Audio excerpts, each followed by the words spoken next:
you have to be proud of the fight the kids had all night long. Got down quick after you took the lead.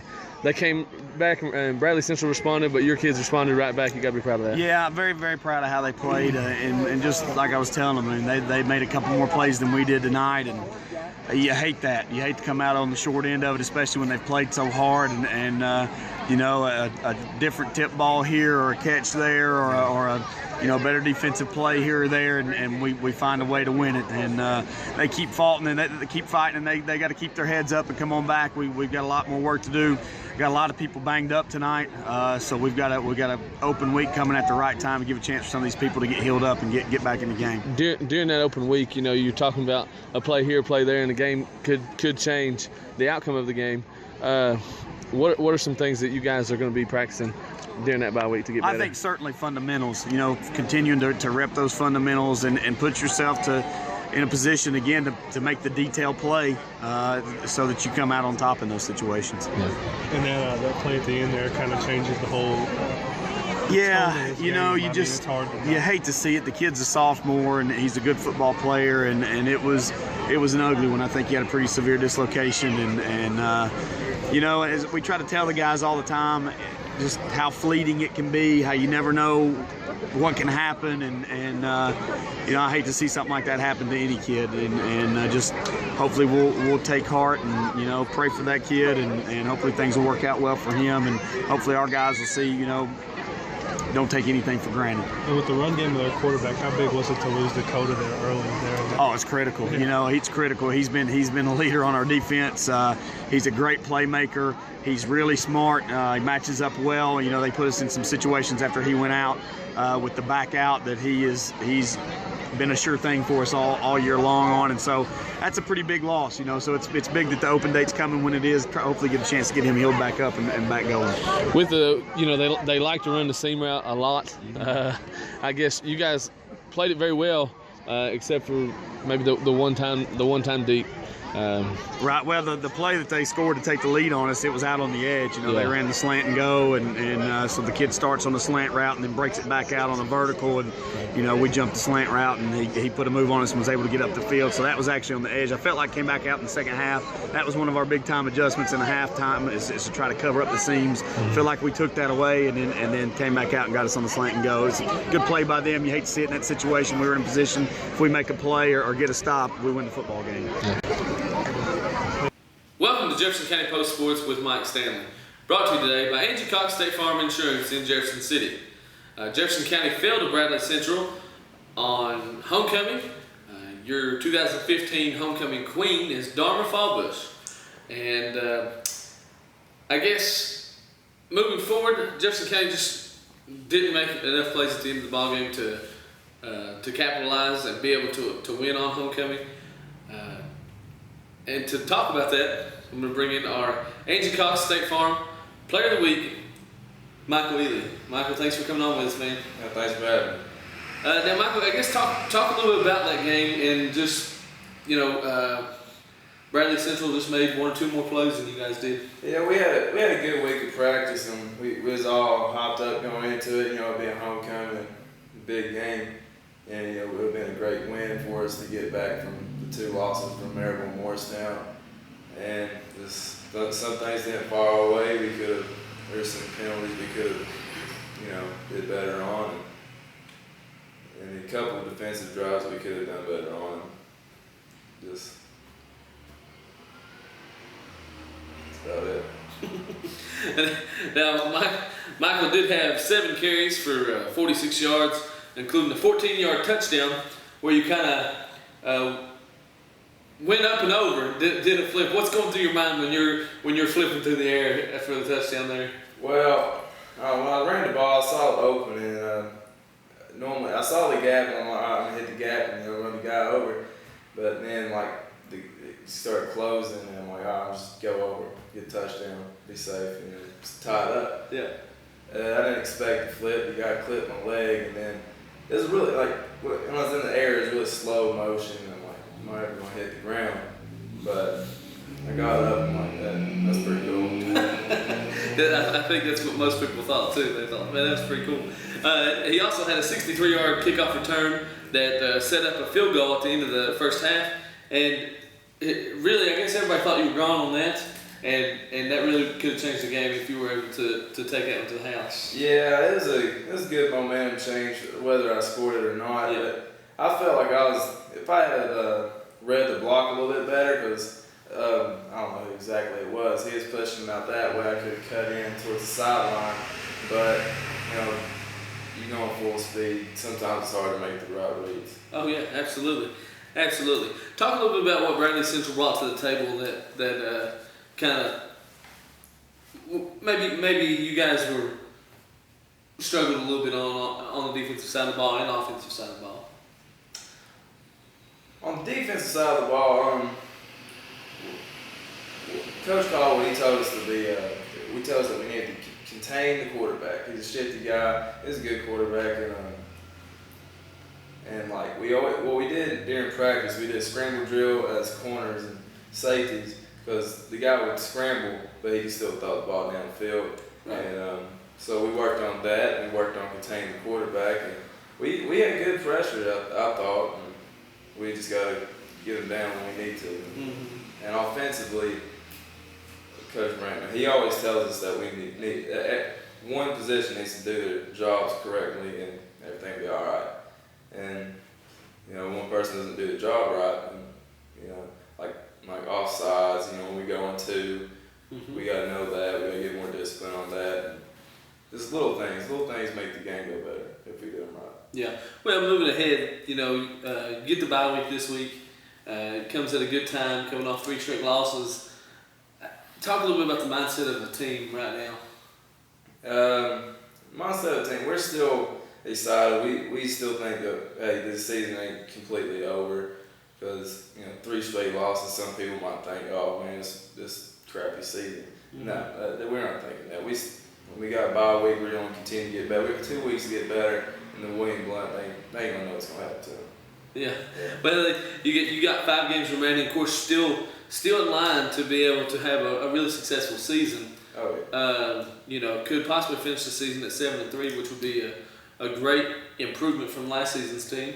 But kind of talk a little bit. Got William Blunt coming up, and Science Hill, Dobbins Bennett, some tough competition, Bearden and Hardin Valley, of course.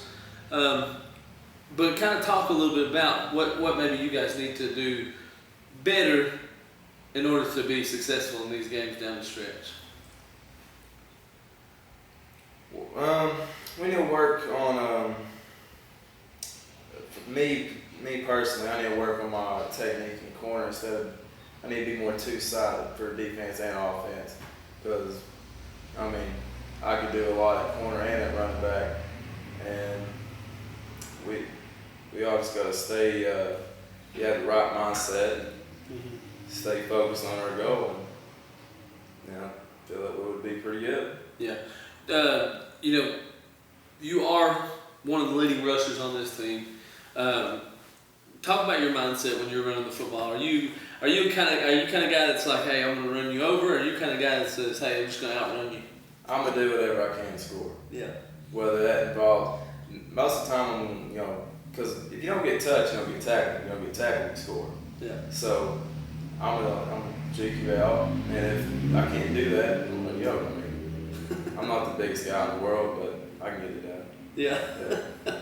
Well, he lacks no confidence. That's for sure. I don't mean any selfish way or anything like that. I'm just. Oh yeah, absolutely. No, but you've got Austin Jenkins in the backfield, kind of running the offense, running things. How has he progressed this season compared to last season, you think? I feel like he's more confident and comfortable with the team and the playbook. Because last year, his first year, he's getting to know everybody, getting to know the playbook, getting to know Coach Brandon, and he just, he's good last year. But I feel like because when you're comfortable with something, your performance is a lot better. Right. So I feel like he's comfortable and he's calm and gets it done. Yeah. Cole Snowden got his touchdown against Bradley Central. Well, and I noticed the team kind of reacted a little differently when Cole got his touchdown rather than say when Noah got his or you got yours. How cool is it for a fellow teammate to get that touchdown? I mean, whether whoever scores, it's all cool for everyone because that's a team doing it. Because it's a team effort to get in the end zone. Like when I flipped in the end zone, I had good line block, great, and I had open and I hit. And when receivers scored, Noah, Gurrell, Cole, like everybody does their job to get it, and then that's everybody's touchdown. It's like, hey, we did that. That's one more step to win the game. So, but Cole in particular, because it's normally either Noah or Gurrell scoring from the wide receiver position. For him to make that play in that situation, that put you guys up by 3 with just over 6 minutes to go in the game. That it didn't seem like the moment bothered Cole. Yeah, Cole. He's been a good receiver. He didn't really play that much last year, but he's really brought on his game at receiver this year. At 7-on-7s is when he actually started to show out. He's a threat. People overlook him, and that's where we can beat him when you give it to Cole. Yeah. I mean, it's a good play. I was hyped after it. So. as was most everybody, I'm pretty sure. Now, moving forward, in order for the rest of the season, these last 5 games of the season, to be a success in Michael Ealy's eyes, what is it that you think has to be done in order for you guys to be successful? In order for us to be successful, we got to come to practice ready to go every day, wanting to get better at everything. Got to get better at running back, got to get better at every position on the field. And just because after we played Maryville, they always preach to us about the little things. Like I said before, the little things is what's going to get the win. Whether you get 3 yards of carry, that's still 3 yards going, or 5-yard passes, that's still yards adding up to get you to the end zone. And defense of whether one gets the right call and you'll either go that way or whichever way and play the right coverage and all that. We just gotta get everything right, correct, perfect. And I see that we'll be pretty good. Yeah. Well, Michael Ealy, our Jefferson County Post, Angie Cox State Farm Player of the Week. And now we're going to go into our Big Orange Breakdown after these words from our sponsor.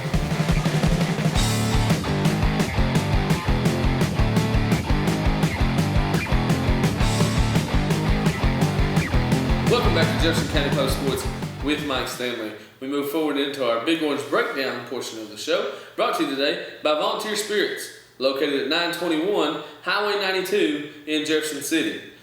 Now, Tennessee was able to get back on the winning side of things this week against a much lesser Western Carolina team. They won the game 55-10. It was actually a no contest at halftime. It was 41-3 at halftime. Tennessee was able to return a punt for a touchdown and return a kickoff for a touchdown for the first time since 1957 in the same game. So the Vols making history a little bit last night. Also, the defense played extremely well, much like they have most of the season so far. Offense still has some question marks. They weren't able to run the ball particularly well against a much lesser Western Carolina team. Jalen Hurd had 8 carries for 67 yards, and so you would want that to be a little higher, especially against Florida next week. But as it lies, Tennessee was able to get to victory, 55-10 over Western Carolina.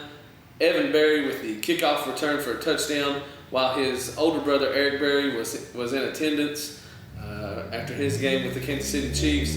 It was something really special for Evan to be able to do that. Preston Williams, a 5-star freshman wide receiver coming out of high school, had some ACT issues, got those taken care of, got his first 2 touchdown catches of his career last night against Western Carolina, and though it was actually the very first touchdown of the game for Tennessee. Joshua Dobbs commanded the offense well enough. Still needs to be a little more accurate, to maybe take some more shots down the field. Now moving ahead this week, of course, it's Florida week. Tennessee hasn't beaten Florida since 2004 on a last-second field goal here in Knoxville. You have to wonder, what is Tennessee's mindset going down there? The curse of the swamp. Again, Tennessee hasn't won in 10 years against Florida. Is it mental to them, or can they just go out and play football like they're capable of doing? If they're able to do that, I think Tennessee comes out victorious this weekend against Florida for the first time, and then kind of everyone forgets about last week's Oklahoma loss if Tennessee's able to knock off Florida. Florida will present a much bigger test than did Western Carolina. Florida's defense is playing particularly well. They have a quarterback running their offense now that is able to move the ball with his legs, which in years past has given Tennessee some trouble. So it'll be interesting to see how Tennessee can match up against them. Of course, they do have very good corners with 2 All-American corners at Florida. Hargrave's third is probably the best corner in the country.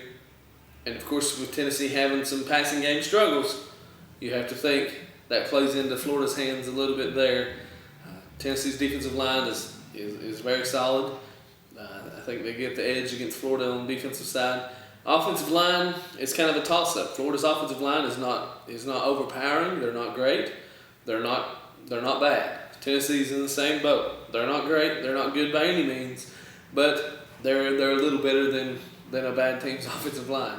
So you have to think that Tennessee does have an advantage going down to the swamp this weekend, and I do think Tennessee is able to come out victorious for the first time in this be 11 years, and kind of jumpstarts the rest of the season. If Tennessee is able to pull this win off, I think their chances of winning the East this year improve. Of course, Georgia, I think, is the front runner right now, but I think Tennessee's Tennessee's chances are much greater if they're able to pull this win off at Florida. Obviously, if not, then I think they have a long road to get there, to get to Atlanta at the end of the year, simply because Florida is probably middle of the pack right now. So Tennessee's going to beat them to prove that, hey, they're upper echelon team right now. But I do think Tennessee wins.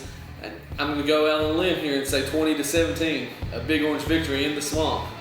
And that is your Big Orange Breakdown, brought to you by Volunteer Spirits. When we come back, we'll do our 5th quarter segment with our Player of the Week, Michael Ealy.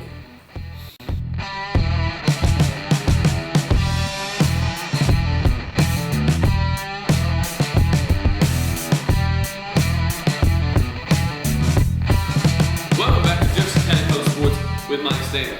We're moving forward into our 5th quarter segment, brought to you today by the Dandridge General Store, located in historic downtown Dandridge. Mike, let's talk a little bit of football here, a little bit of other games besides Jefferson County. All right. You got Morristown West. The only loss is against a good Fulton team, against Knox Central, who's undefeated. Morristown West goes to Central. I think it might be a good game. I'm not 100% sold on Knox Central. I don't think they're as good as everybody's kind of giving them credit for yet. Who you got in that game? Morristown West and Knox Central? Well, I don't care for Morristown West. I'm gonna go to Knox Central. I'm not too happy. I'm still kind of angry about that game. So I hope Knox Central will win. I got you. Fair enough. I think Morristown West wins the game. Because Morristown West's defense is really good. Yeah, they're good. Their defense is really good. So I think Morristown West wins the game. I'll go out on a limb with you though. I hope Knox Central pulls it off, but I don't think it will be. Maryville at Bearden. Bearden has kind of surprised a few teams this year. They're a little better than they were last year. They're not on Maryville's level though. Oh yeah, definitely. Maryville they're like they're beatable, but like they're so. I mean, they got good athletes and they're so well coached. They, I don't know. I just think they're gonna pull it out. Yeah. I'm going to go Maryville as well. Of course, Bearden is not. They're improved. They're not that improved where they're going to be able to compete with Maryville. Yeah, no disrespect towards Beard or anything. I'm not talking crap or anything. But Yeah. Maryville is probably win. Yeah. Switch it over into the college ranks here. Tennessee and Florida this week. Tennessee. No hesitation from Michael Ealy on that one. I'm not really a big Florida fan. Tennessee's where it's at. And last year kind of made me mad. How you gonna lose by 1 point? Yeah. Actually, that's how I feel. Yeah, but this year they're gonna win. I will say I was there the last time Tennessee beat Florida. Unfortunately, it was 10 years ago, and